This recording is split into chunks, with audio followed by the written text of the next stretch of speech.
Hello, Echo Units. My name is Rox Titan, and today we're going to be going over the Week 11 match that took place between Jokr and Kangorillaz. So let's hop right into it. So first clip, right at the beginning of the first game, you can see Jokr wins the joust. The disc bounces into the hands of Kangorillaz, and they're able to control the disc a little bit and move it up their own side.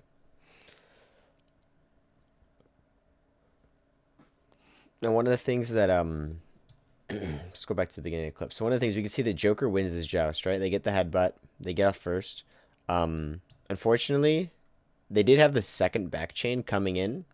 That chain did come a little bit too slow. They didn't even. You can see by the time that they had won, they were barely launching out of the bubble. They were still inside the bubble by the time the disc was already, like the disc had already been won, and the disc was already like the play was already developing, and they're still back here, sort of getting started. Um, Playing slow like this isn't exactly bad with your second stack because it's a more defensive option for sure. But personally, I think it's good to still launch out immediately and just sit somewhere like shield or nest so that you can get a little bit more of a head start, or just like launch out and not actually to make many pulls. So you get there a little bit quicker. So if something like that happens, you can take control of it. Another thing that goes wrong here, kind of for the Jokr, is that since they lost the disc after they won the joust. So Kang has control of the disc, and you see Jokr. These two players immediately group up and boost back when Kang still has oh, excuse me, still has all four of their players. One player here, two players here, one player in goal. All four of Kang's players are still on their side of the arena. So this is an opportunity the Jokr can use to spread out and apply pressure. Instead, they kind of all backed up to midfield and let Jokr just move the disc up as they pleased. They let Kang move the disc up as they please. I'm sorry. And Kang does that. They end up spreading out, spreading wide, getting the passes off, and moving into the offensive zone. So a little bit sloppy by Jokr off the first joust. Even though they won it, they made a couple poor decisions. One is just like their general rollout strategy, and another is seeing that Kang has possession, just kind of panicking and running back immediately. Neither one of those things really helped them out here, and that's why Kang is able to get the first possession. So going to the second clip here. See Kang end up scoring off of that, and now we're in the Jokr's first launch. Passes back. See Dash gets a nice stun off here, splits up this chain that rushed him. Jokr's able to then move up the field. Basically 3 versus 1 defender, 1 goalie. And that's no problem for Jokr. They're able to get there and take a shot off the shield and put it in the corner as a score for Jokr. But you can see here the entire time of this clip, Dash gets pressured pretty hard here, to be fair. He has to throw that disc pretty fast, and he has to get rid of it. But he's able to keep them tied up, if you can see if the map goes turned on. Dash is still here, keeping them spread apart, following them, keeping the chain locked up, not letting them really get there. And so even though this player did get free, it's not enough, and Jokr's able to basically just march up the field with a really big advantage here, 3 versus 1 defender trying to stop them all. And that's basically no problem for a team like Jokr, who's just going to march it in. So that means, let me go back in. So there's nothing inherently wrong with rushing the QB like this. It's just that it's a very risky play, and this is obviously a really good example of why it's a risky play. Because if you do get tied up like this, your team is very screwed. Because if there's 2 players who are just not playing defense because they can't get back in time, then you're just in a really bad position, obviously, like we could see here. It is still something that I think you should do occasionally, but you need a reason to do it. Kangorillaz is up by 2 here. It's the beginning of the game. They don't really have a reason to go for such an aggressive play unless they were just trying to do a mix-up or something, which is fair to be honest. But it's not... if they did do it as sort of a mix-up play, it's not the safest option, but I'm assuming they knew that when they decided it. And this is obviously just the worst possible outcome of what they did there.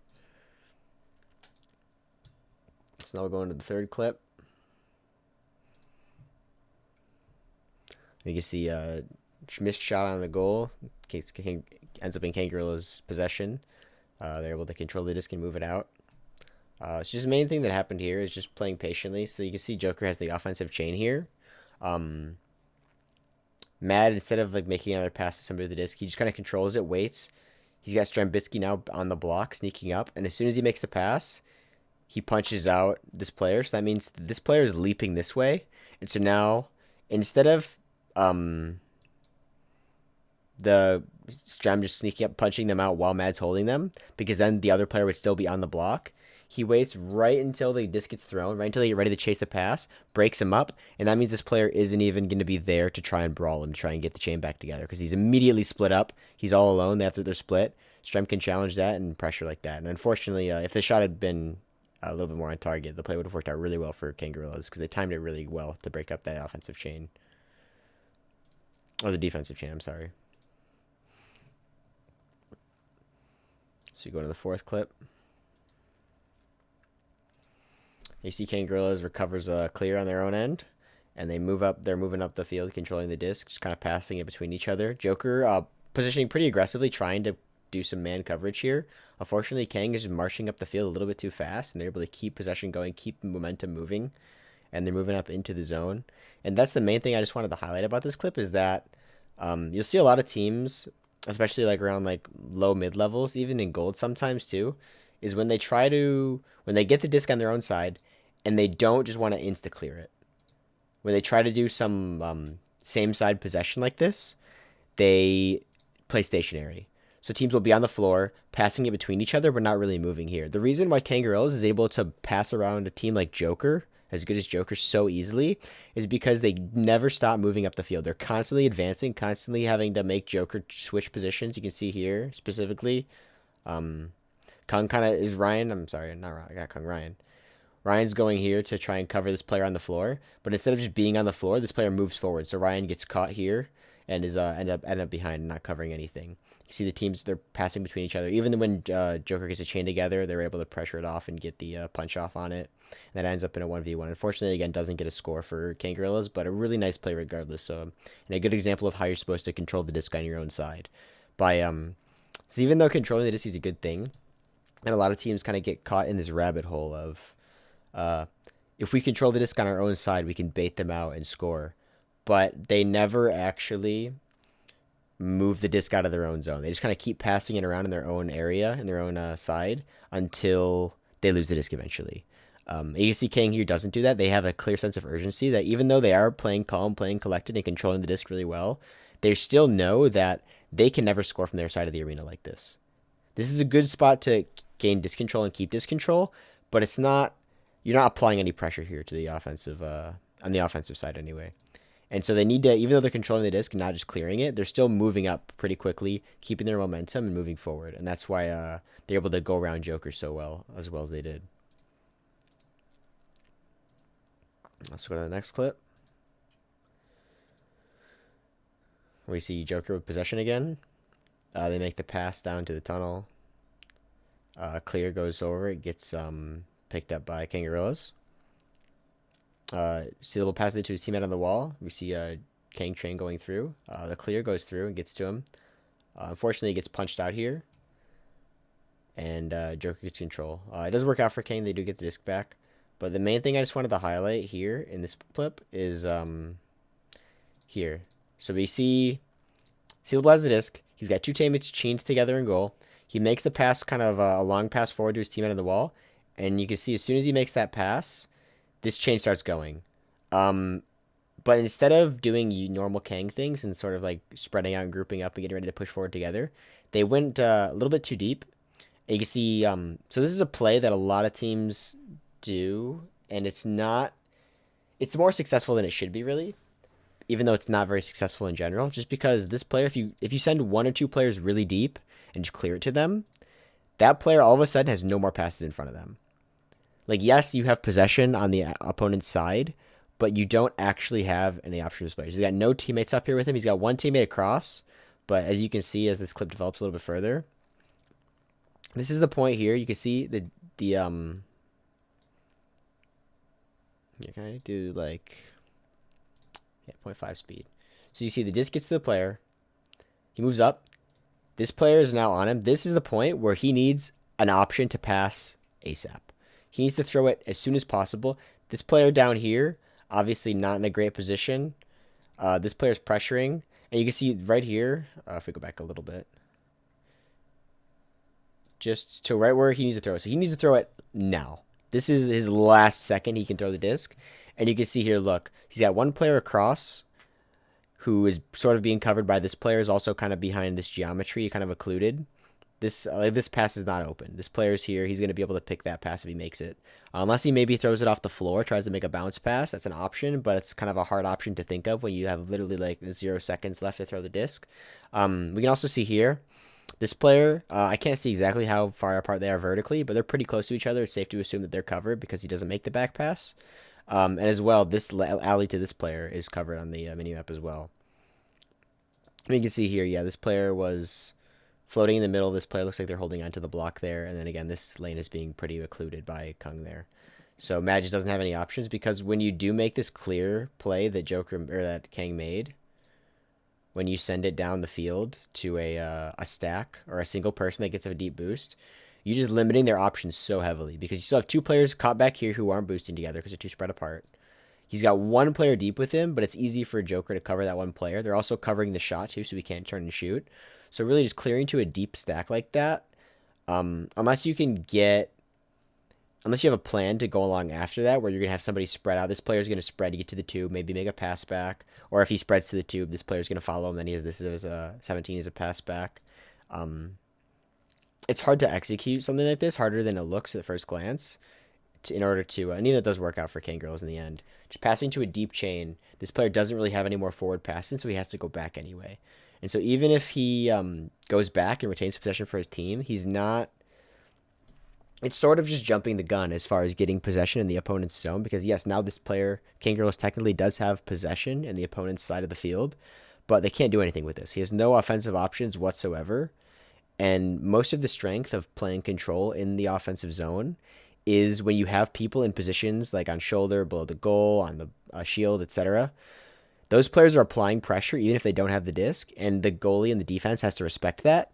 But when you pass it kind of a long ball forward to an offensive player, they don't have any other offensive options besides just like a shot. And so you can play a lot more aggressive. They can play a lot, it's a lot easier to defend for the defense. You can see they got 1 player covering goal, 1 player covering the pass, and the player rushing, pressuring the decision. And that just works out really well for Jokr because Kang just puts himself in a position where they don't have as many options as they'd like to have and as many as they need. So they end up getting pressured here, and Jokr ends up taking the disc. So go to the final clip of the video.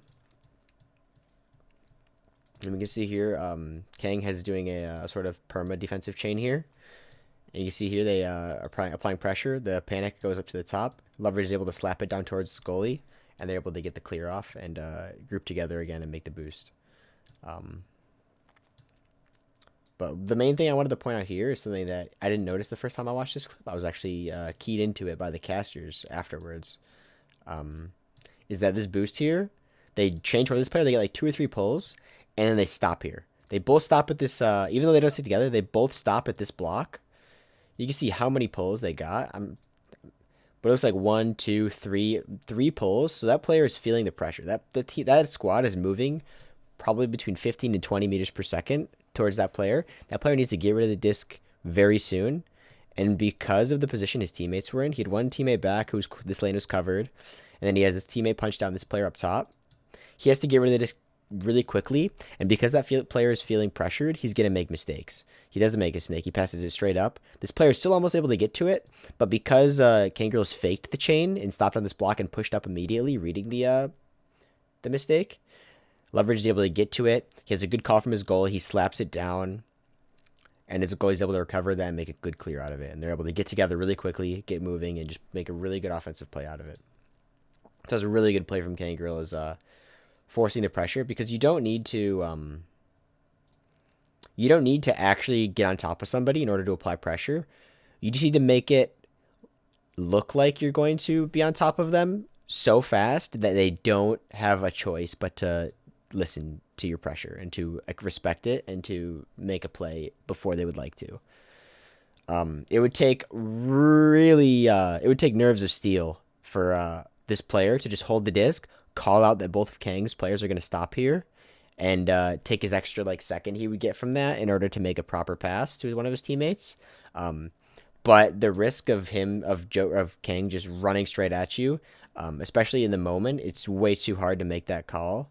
And so this time, this play works for Kang probably like 99 times out of 100, just because it's too hard for this player to recognize that they are going close enough to this block that they could be stopping, that they might do that, and that you need to make a decision there. But even then, in the short amount of time this play happens, like literally like from 3 seconds to 4 seconds, it's way too hard to be able to call that out. So Joker's never making the correct decision here. There's a really good play by Kangorillaz, and you can see based on where the pass goes and how close leverage was to getting fought by the Jaywalker, that if they hadn't stopped on this diamond, then they wouldn't have got to it, and the pass would have been good. It would have been to Jay up top, and he would be able to pressure the bubble.